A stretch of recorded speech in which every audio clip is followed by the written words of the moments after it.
Hello students, इस video में हम लोग डिस्कस करेंगे ratio and proportion chapter 7th जो कि class 10th ICSE from Selina concise book में से है।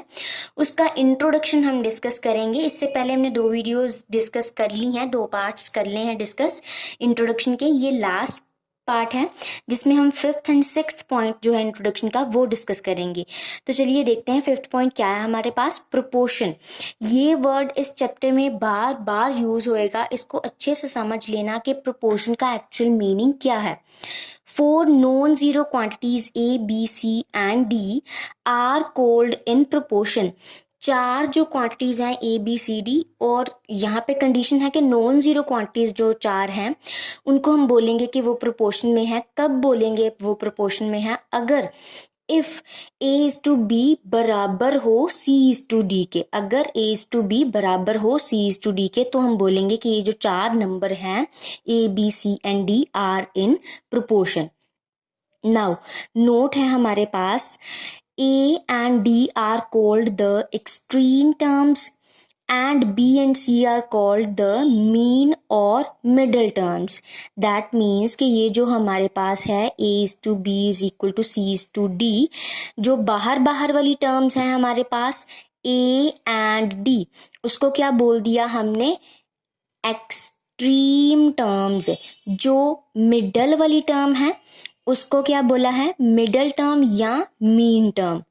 मिडल और मीन आप कुछ भी बोल सकते हो, ठीक है। इन दोनों को एक्सट्रीम टर्म्स, इन दोनों को मिडल टर्म्स या मीन टर्म्स। नेक्स्ट वाला पॉइंट देखिए नोट का, if A is to B is equal to C is to D. अगर A is to B C is to D बराबर है, मतलब कि अगर 4 क्वांटिटीज प्रोपोर्शन में हैं, then A into D is equal to B into C. तो ये वाली चीज ऑब्वियस होएगी। ये हमने पहले भी जो हमने डिस्कस किया था कंपैरिजन ऑफ रेशियो, उसमें हमने देखा था कि अगर ए रेशियो बी जो है वो बराबर होता है सी रेशियो डी के, तो ए इंटू डी बराबर होता है बी इंटू सी के। या आप ऐसा बोल सकते हो कि अगर ये दोनों आपस में बराबर है तो हम बोलेंगे ये प्रोपोर्शन में है। कहने का मतलब कि अगर ए इज टू बी बराबर है सी इज टू डी के, तो ये वाली चीज इंप्लाइज होती है कि A D is equal to B C होएगा। अगर ये वाली चीज हमें गिवन है तो उससे ये वाली चीज हो जाएगी कि A is to B is equal to C is to D, मतलब कि रिवर्सिबल है। अगर ये चीज है तो हम ऑब्वियस मान के चलेंगे कि ये भी होएगा। अगर ये गिवन होएगा तो हम मान के चलेंगे कि ये चीज है हमारे पास। ये सम्स में काम आएगा, ठीक है जी। एंड यहाँ पे एक और बात उसने हमें बताई है कि जो डी है उसको हम क्या बोलते हैं? Fourth proportion. डी को क्या बोलते हैं? Fourth proportion. ये भी सम्स में काम आएगा। उसने कहीं ना लिखा होगा फोर्थ प्रोपोर्शन, थर्ड प्रोपोर्शन, कुछ ऐसा, ठीक है। फोर्थ प्रोपोर्शन किसको बोलते हैं? डी को। नेक्स्ट पॉइंट देखिए, A B and C are in continued proportion. अब ये कंटिन्यूड प्रोपोर्शन अलग कोई नया वर्ड है। कब बोलेंगे continued proportion? If A is to B is equal to B is to C. पहले हमने जो किए हैं ए बी सी डी, ये 4 नंबर किए थे। अब यहाँ पे अगर ऐसा होता है A is to B is equal to B is to C, मतलब कि बी जो है वो रिपीट हो रहा है, उस केस में हम क्या बोलेंगे कि A B C are in continued proportion. या आप इस तरीके से बोल सकते हो B square is equal to A C. ये हम देख रहे थे ना कि अगर ए इज टू बी बराबर है सी इज टू डी के, तो ये कंडीशन होती है ए इंटू डी बी इंटू सी जो है वो बराबर होते हैं। अगर यहाँ पे बी भी 2 बार है तो जब आप इसको इस तरीके से लिखोगे तो क्या बन जाएगा? B square is equal to A into C. Here C is called the third proportion.